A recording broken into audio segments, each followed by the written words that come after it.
창세기 22장 1절에서 19절입니다. 그 일 후에 하나님이 아브라함을 시험하시려고 그를 부르시되 아브라함아 하시니 그가 이르되 내가 여기 있나이다.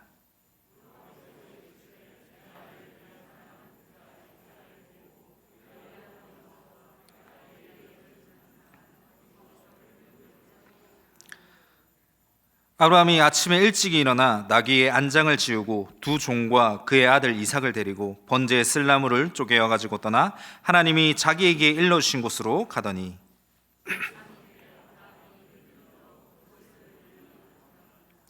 이에 아브라함이 종들에게 이르되 너희는 나귀와 함께 여기서 기다리라. 내가 아이와 함께 저기 가서 예배하고 우리가 너희에게로 돌아오리라 하고,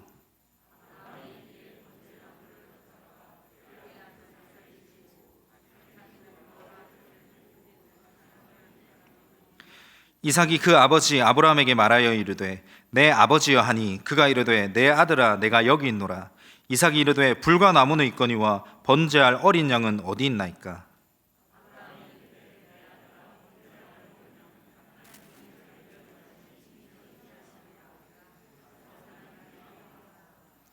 하나님이 그에게 일러주신 곳에 이른지라. 이에 아브라함이 그곳에 제단을 쌓고 나무를 버려놓고 그의 아들 이삭을 결박하여 제단 나무 위에 놓고 여호와의 사자가 하늘에서부터 그를 불러 이르시되 아브라함아 아브라함아 하시는지라. 아브라함이 이르되 내가 여기 있나이다 하매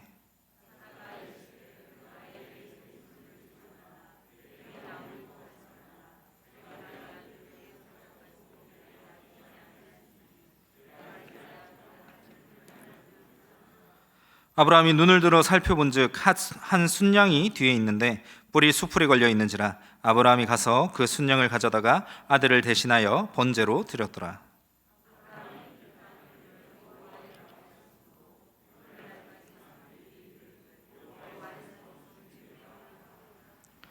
여호와의 사자가 하늘에서부터 두 번째 아브라함을 불러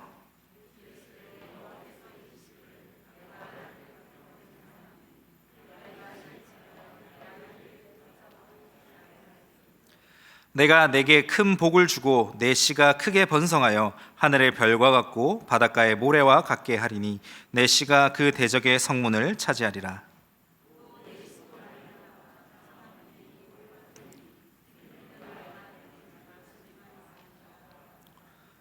함께 읽겠습니다. 이에 아브라함이 그의 종들에게로 돌아가서 함께 떠나 브엘세바에 이르러 거기 거주하였더라. 아멘. 오늘은 창세기 22장 1에서 19절의 본문을 가지고 사랑하는 나의 아버지라는 주제로 함께 말씀을 나누고자 합니다. 오늘 본문에서 하나님께서 아브라함에게 사랑하는 자신의 아들인 이삭을 제물로 바쳐라 라는 이야기를 하십니다. 우리가 오늘 보는 이 성경의 본문이 익숙하기도 하고 결말에는 하나님께서 이삭 대신에 순양을 주심을 알기 때문에 우리가 좀 긴장감이 덜할 수는 있습니다. 하지만 결말을 생각하지 않고 본다라든지 또 처음 성경을 보는 사람들에게 이러한 내용은 굉장히 좀 섬뜩하게 들리는 내용이기도 합니다. 우리가 잘 아시는 것처럼 하나님은 사랑이시고 하나님은 공의로우시고 하나님은 은혜로우십니다. 그런데 왜 하나님께서 그것도 왜 사람을 제사로 바쳐라 하십니까? 아니 100번 양보해서 사람을 바칠 수 있다라고 생각해 보겠습니다. 그런데 왜 아무 사람도 아니고 하필 하나님께서는 그 아브라함이 가장 사랑하는 그 아들을 달라고 하셨을까요?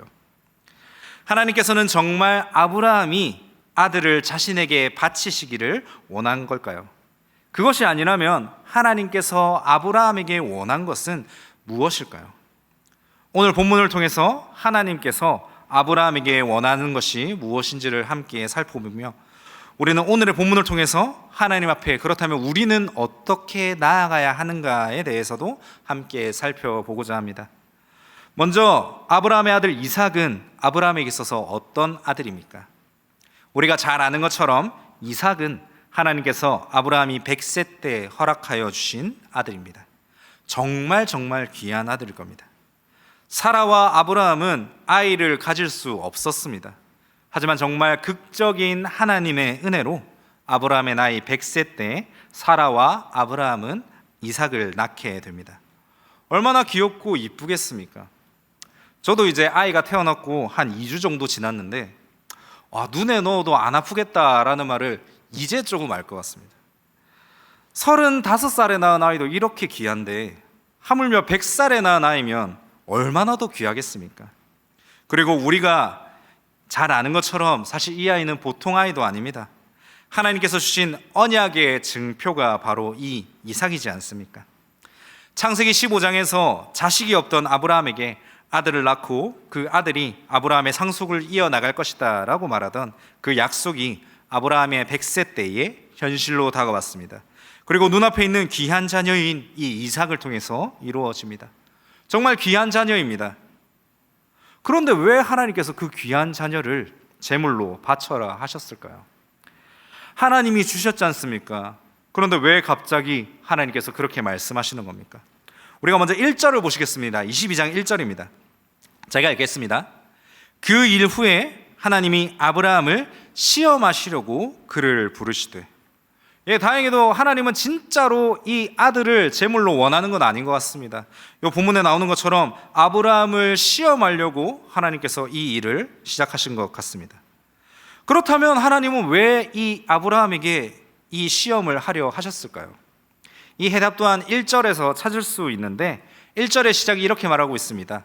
그 일 후에라고 말하고 있습니다. 성경에서는 보통 다음 사건으로 자연스럽게 넘어가는데 굳이 본문이 그 일 후에라고 말한다면 우리는 이전에 어떤 사건이 있었는지를 한번 확인해 볼 필요가 있습니다. 22장의 앞장인 21장 후반절에 보시면 아브라함과 아비멜렉이 언약을 맺게 됩니다. 이 언약을 통해서 아브라함은 가나안 땅에서 자신의 것이라 불릴 수 있는 우물을 직접적으로 가지게 되었습니다. 그리고 이제 이 우물을 통하여서 부를 쌓을 수 있게 되고 또 땅의 영역을 또 표시할 수 있게 되었습니다. 그리고 그 이전 본문에서는 자신의 아내 사라와 갈등을 빚은 하갈과 이스마엘을 쫓아냅니다. 즉 22장의 이전 본문인 21장에서는 아브라함을 힘들고 괴롭게 하던 골칫덩이 문제들이 하나 둘씩 사라지고 해결이 됩니다. 그리고 이러한 문제들이 해결되는 21장의 시작이 무엇을 말하는가라고 보니까 하나님께서 아브라함과 사라에게 아들 이삭을 주는 내용을 기록하고 있습니다. 하나님께서 약속을 통해서 이삭을 허락하셨습니다. 그리고 약속의 성취가 계속해서 이루어지고 이 힘들고 어려웠던 고민들이 이삭의 탄생 이후에 정말 우연치 않게도 정말 이삭의 탄생 이후에 술술 풀리게 되었습니다. 그리고 아브라함도 이 광경을 직접적으로 보고 또 직접적으로 체험을 합니다. 성도 여러분, 아브라함의 일이 잘 풀리는 이유가 무엇입니까? 아비멜렉과 언약을 맺고 이 골칫덩이 하갈과 이스마엘을 쫓아내게 한 이유가 무엇입니까? 하나님께서 인도하셨기 때문에 이러한 일들이 술술 잘 풀렸을 것입니다. 그런데 그 사건 이전에 이삭이 태어났습니다. 일이 잘 풀리고 복받은 게 하나님 덕분이다라고 생각을 해야 되는데 이삭 덕분이라 생각했던 것은 아닐까요? 네, 그리고 이때에 하나님께서 아브라함을 시험하십니다. 인생이 잘 풀리고 있었습니다. 일이 너무 잘 풀리고 있었습니다. 근데 이때에 하나님께서 시험하셨다라는 것입니다. 근데 한번 곰곰이 한번 생각해 봅시다. 아들이 태어난 게 나쁜 일일까요? 100세 때 낳은 아들 사랑하고 아들 덕분에 복받았다라고 말하는 게 잘못된 말일까요? 우리도 이럴 때 있지 않습니까? 어떤 일을 계기로 일을 시작할 때 일이 술술 잘 풀렸는데 예를 들면 이렇습니다. 차를 샀다라든지 이사를 했다라든지 이런 일들이 생기고 난 뒤에 일이 잘 풀리면 내가 차를 잘 뽑아서 일이 잘 풀리네. 내가 이번에 이사를 했는데 또 내가 어떤 물건을 샀는데 일이 굉장히 잘 풀리네. 이렇게 말할 수도 있지 않습니까? 이렇게 긍정적으로 생각하는 게 나쁘다고 말할 수 있을까요? 그런데 여기서 중요한 걸 보자면 차를 사고 집을 이사해서 일이 술술 잘 풀릴 수도 있지만 차와 집이 하나님의 자리를 대신해선 안 된다라는 겁니다. 물론 우린 머리로는 잘 알고 있습니다. 내가 차를 사고 집을 사서 일이 잘 풀리는 게 아니라 하나님이 우리를 인도하셨기 때문에 내가 일이 잘 풀리는 것이다 라고 머리로는 잘 알고 있습니다. 그런데 우리의 이러한 말 뒤에 하나님을 향한 이 고백이 없다면 그것은 큰 문제가 된다는 겁니다.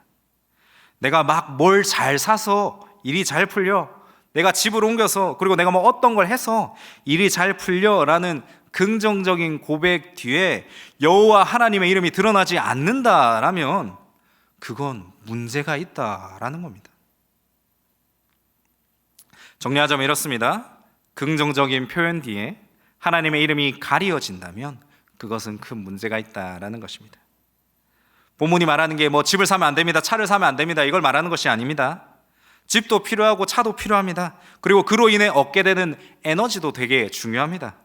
하지만 그 전에 하나님의 이름이 가리워져서는 절대 안 된다라는 겁니다. 제가 전도사 사역 첫 해 시절의 이야기입니다. 제 고등학교 동기 중에 한 명이 이제 진짜 고생하고 진짜 열심히 살았던 그런 친구가 한 명 있었습니다. 이 친구가 이제 열심히 돈 모으고 대출도 좀 받고 해서 편의점을 하나 오픈하게 됐습니다.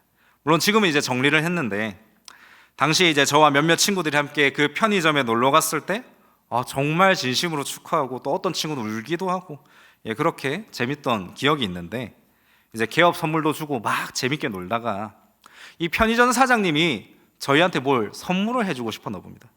막 두리번 거리다가 편의점 안에서 로또 2장을 선물해 주려고 했습니다.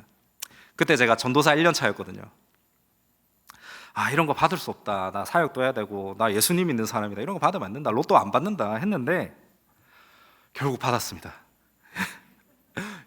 신앙을 가지신 분들은 절대 로또 하시면 안 됩니다. 근데 제가 왜 받았냐면 진짜 부끄러운 이야기인데, 제가 당시에 전도사 1년 차고 또 뭐 이제 대학교 학부 시절이기도 하고 해서 사례금을 조금 적게 받았습니다. 그때 50만 원인가 70만 원인가 제가 그걸로 이제 한 달을 살아야 되는데 핸드폰비도 내고 뭐 애들 신방하고 뭐 밥 좀 사주고 이러다 보니까 정말 남는 게 없는 거였습니다. 정말 궁핍하게 살고 있는데 로또 2장이 저한테 딱 오는 겁니다. 그때의 희열감은 제가 잊을 수가 없습니다. 하나님이 나한테 이렇게 채워주시는구나. 교회에서 로또 하지 말라고 했는데 하나님이 나한테 이렇게 또 복을 주시네. 이거 받으면 내가 열심히 사역할 수 있겠다라고 생각했습니다. 그 로또를 제가 이제 월요일쯤에 받고 그 로또 발표가 있는 금요일인가 토요일인가 제가 정확하게 기억이 안 나는데 그 한 주를 진짜 행복하게 보냈습니다. 내가 이 돈 있으면 이렇게 써야지, 우리 엄마한테도 얼마 주고 친구들한테 돈 좀 쓰고 막 이렇게 계획을 하고 짜고 했는데 당일날 안 됐겠죠. 당연히 당첨이 안 됐습니다. 그 일이 있고 이제 한 주를 제가 돌아봤습니다. 참 웃기기도 했는데 많이 비참했습니다. 왜 비참했냐면 당첨이 못 돼서 비참한 게 아니라 제가 한 주간 돌아보니까 내가 기도를 안 한 것 같았습니다. 내가 하나님을 온전히 바라보지 못했던 것 같습니다. 난 진짜 죄인이구나. 한 주를 돌아보면서 그때 기도했을 때 제가 이렇게 기도한 것 같습니다. 정훈아, 네가 기도했냐? 정훈아, 네가 성경을 제대로 읽었니? 정훈아, 네가 하나님을 바라보고 아이들 신방도 하고 선생님들이랑 교제도 좀 하고 하다못해 교회 앞마당이라도 네가 좀 쓸어야 되는데 너 뭐 했니? 이런 되뇌임이 절로 나왔던 것 같습니다. 제가 한 주 동안 하나님보다 그 로또 종이를 더 사랑했던 것 같습니다. 사랑했습니다. 정말 많이 무너지고 또 회복이 있었던 그런 기간이었습니다. 그리고 오늘의 본문도 마찬가지입니다. 본문에서 오늘 하나님은 아브라함에게 한 가지 시험을 하십니다. 아브라함아, 너의 아들을 제물로 바쳐라 라고 말하는 것은 하나님께서 인신제사를 원하신다라고 말하는 게 아닙니다. 아브라함이 이삭을 하나님보다 사랑하는 게 아닌가? 아브라함아, 네가 정말 나를 더 사랑하니 아니면 네 아들 이삭을 더 사랑하니? 이러한 질문으로 하나님께서 아브라함을 시험하셨습니다. 하나님께서 말씀하십니다. 아브라함아, 너 나보다 네 아들을 더 사랑하는 것 같은데 네 아들 나한테 줄 수 있니? 2절 보시길 바랍니다. 제가 읽겠습니다. 여호와께서 이르시되 내 아들 내 사랑하는 독자 이삭을 데리고 모리아 땅으로 가서 내가 내게 일러준 한 산 거기서 그를 번제로 드리라. 다시 말씀드립니다. 하나님께서 말씀하십니다. 너가 그 사랑하는 아들로 인해서 나를 제대로 온전히 바라보지 못하는 것 같은데 나를 온전히 바라볼 수 있겠니? 하나님, 여호와 하나님을 온전히 바라볼 수 있겠니? 라고 질문하는 게 오늘 아브라함의 시험입니다. 저는 정말 부끄럽게도 로또 종이로 인해서 하나님을 온전히 바라보지 못했습니다. 아브라함처럼 사랑하는 아들로 인해서 하나님을 온전히 바라보지 못하는 그러한 상황이 오늘 본문에서 이루어집니다. 그리고 이러한 상황이 오늘을 살아가는 우리에게도 동일하게 이어질 수도 있습니다. 우리가 머리로는 잘 압니다. 하나님을 가장 사랑해야 된다. 하나님을 가장 높여야 된다. 그런데 우리가 정말 하나님 대신에 우리가 사랑하는 이삭이 있지는 않습니까? 곰곰이 돌아봐야 한다는 겁니다. 우리가 살아가는 이유가 하나님께 영광을 올려드리고 그분을 영원토록 즐거워해야 되는데 우리의 인생의 이유가 우리가 가지고 있는 이삭 때문인지는 아는지 돌아볼 수 있어야 합니다. 성도님들 한 분 한 분마다 상황과 환경이 다를 줄로 압니다. 여러분들의 자녀가 여러분들의 이삭이 되지는 않습니까? 돈이 여러분들의 이삭이 되지는 않습니까? 명예와 직분이 여러분들의 이삭이 되지는 않고 일이 여러분들의 이삭이 되지는 않습니까? 여기까지 날 인도하시고 오늘을 주관하신 그리고 우리의 인생을 주관하실 그분이 하나님입니까? 아니면 이삭입니까? 사랑하는 모든 민족교회 성도 여러분, 이삭을 내려놓을 수 있어야 합니다. 저는 12월 첫 주에 이 모든 민족교회에 부임을 했습니다. 아시다시피 저희 사모가 이 교회에서 사역을 했고 또 제가 가장 사랑하는 친구 중 한 명인 우리 박수민 강도사님이 이 교회에서 열심히 사역을 했습니다. 그리고 그 두 사람을 통해서 정말 이 교회가 사랑이 넘치는 교회구나, 정말 복 있는 교회구나, 이것을 알게 됐습니다. 그뿐만이 아니라 제가 또 신학대학원 재학 시절에 박원일 목사님이 오셔서 이 개강 부흥회를 합니다. 한 학기에 한 번씩 개강 부흥회를 하는데 제가 있었던 그 3년의 시간 중에, 그러니까 개강 부흥회를 총 6번 했겠죠. 그 6번의 시간 중에 진짜 박원일 목사님께서 그 인도하셨던 그 개강 부흥회가 정말 뜨거웠고 정말 귀했습니다. 제가 그렇게 좋은 기억을 가지고 이 교회에 부임을 하고 또 친구들에게 이 소식을 알리니까 동기들도 정말 많이 축하해 줬습니다. 내가 정말 좋은 교회 가는구나, 정말 행복하게 사역할 수 있겠구나. 그런데요, 오늘 말씀을 준비하면서 제가 느꼈던 게 또 뭐냐면 이 교회도 나의 이삭이 될 수 있겠구나, 이 교회가 나의 이삭이 되지는 않을까 하는 걱정도 들었습니다. 내가 이 교회를 섬긴다는 자부심 때문에 하나님을 온전히 바라보지 못하진 않을까, 내가 이 교회에서 인정받기 위해서 일을 열심히 하다 보니까 하나님을 사랑하는 마음보다 일이 먼저이진 않을까 하는 두려움도 생겼습니다. 교회 일이 나쁜 게 아닙니다. 아시지 않습니까? 교회 일 좋은 겁니다. 하면서 은혜도 받고 복도 받습니다. 필요한 것이고 선한 것입니다. 그런데 제가 두려워했던 이유가 무엇이냐면 아무리 선하고 아무리 필요하다 할지언정 이 일 또한 하나님보다 높아져서는 안 된다는 겁니다. 그냥 생각하기에 선해 보이는 것, 당연하다 생각하는 것, 그것이 우리의 이삭이 될 수 있다라는 겁니다. 다시 한번 여쭤보고 싶습니다. 사랑하는 모든 민족교회 성도 여러분들, 여러분들의 아들과 딸이 여러분들의 이삭이진 않습니까? 교회에서 인정과 일들이 여러분들의 이삭이진 않습니까? 사회에서의 명예와 안정, 통장에 쌓여있는 돈, 그리고 통장에 쌓고 싶은 돈, 그리고 그 외에 우리가 선하다고 말할 수 있는 그런 것들 또한 우리의 이삭이 될 수 있다라는 것입니다. 그리고 사랑하는 성도 여러분, 하나님께서 오늘 본문에서 분명하게 말씀하십니다. 너 그거 나한테 맡기고 오롯이 나를 바라볼 수 있어야 한다라고 말입니다. 하나님께서 아브라함의 믿음을 시험하실 때에 아브라함은 그 시험을 통과하였습니다. 그냥 아들을 죽이겠다라고 보시면 안 됩니다. 하나님, 내가 하나님을 정말 사랑합니다. 그래서 내가 가장 귀하다고 생각하는 이 이삭을 하나님께 내어놓을 수 있습니다 라고 말하는 게 오늘 아브라함의 고백입니다. 내가 하나님만 온전히 바라보겠습니다. 내가 하나님 한 분만 오롯이 바라보겠습니다. 이런 고백이 오늘 아브라함의 고백이고, 이것이 앉아 계신 우리 성도님들의 고백이 되어야 할 줄 압니다. 아브라함이 이삭을 온전히 맡길 그때에 이삭에게도 하나님의 복이 있음을 성경을 통해서 확인할 수 있습니다. 불안하십니까? 이삭을 하나님께 맡긴다고 불안하십니까? 그럴 필요가 전혀 없다라는 겁니다. 하나님께서 그 이삭을 챙기시고 또 우리를 챙기심을 본문을 통해서 확인할 수 있습니다. 하나님보다 사랑하는 게 있습니까? 그리고 그것을 포기하실 수 있습니까? 맡기셔야 한다라는 겁니다. 우리가 선하다고 생각하는 것, 우리가 이것이 정말 선하다고 생각하는 것, 그것조차 하나님을 온전하게 바라볼 수 없는 것이라면 그 이삭을 하나님께 드릴 수 있어야 한다라는 것입니다. 하나님보다 사랑하는 것을 없애라 하셨을 때 그것을 믿음으로 이겨낼 수 있는가가 오늘 본문이 말하는 것입니다.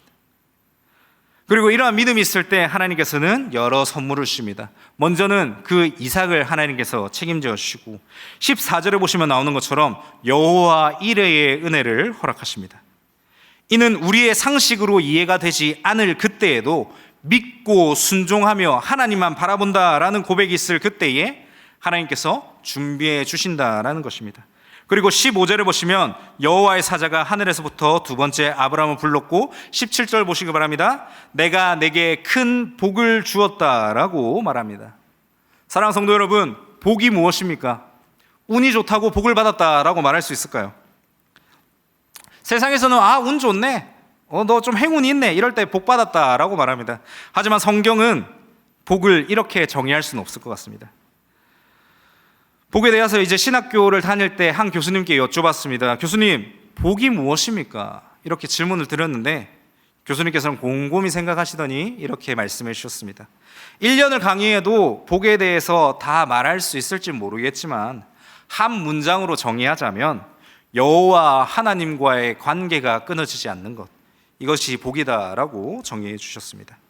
예를 들면 이렇습니다. 한 아이가 있습니다.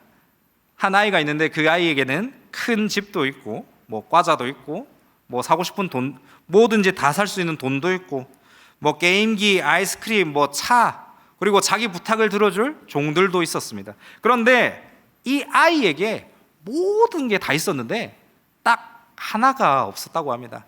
그게 무엇이냐면 그 아이에게 부모가 없었다고 합니다. 이 아이가 모든 것을 다 가졌지만 부모가 없다라고 가정해 보시길 바랍니다. 이 아이가 복받은 아이라 할 수 있겠습니까? 맞습니다. 성도들에게 모든 것이 다 있다라고 가정해 봅시다. 우리 성도님들 원하시는 뭐 집도 있고 차도 있고 뭐 1등 로또 당첨되는 그 로또 종이도 있고 뭐 다 있다고 봅시다. 그런데 성도의 인생 가운데에 여호와 하나님이 없으면 그게 복받은 인생이라 할 수 있을까요? 그게 아니다라는 겁니다. 복된 성도, 성경에서 말하는 복이 무엇인가라고 했을 때 어디에 있든 무엇을 하든 여호와 하나님과의 관계가 끊어지지 않는 것, 그것이 복 있는 인생이라 할 수 있을 것입니다.